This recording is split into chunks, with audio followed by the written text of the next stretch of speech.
And then not long after that, you ended up in Nepal and Tibet working on water quality. So backtrack a little bit. So I started running. I had this battered old pair of sneakers and kind of secondhand clothes, and I hadn't really done that much running before. So I started 20 minutes, 30 minutes. 40 minutes, quite anal obsessive. No, not me.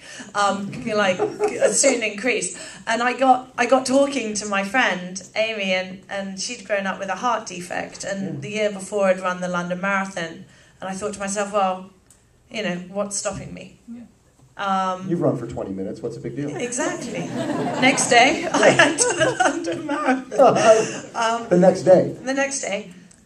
At September 2004, I was still running a little bit more seriously. I started actually swimming again. I bought myself a second-hand mountain bike that I nicknamed Premi, which is Nepali for boyfriend. So that was your boyfriend. My friend Billy Beerling, who is high-altitude climber, Everest summiteer, and lots of Nepali Sherpas, and on the weekends we'd just bike, and then on the Nepali holidays, of which there are many, we took ourselves off on some great adventures, whether it was hiking or cycling. And one that we did, we flew to Lhasa, the capital of Tibet, decided we'd bike 1,400 kilometers back to Kathmandu, over the Himalayas.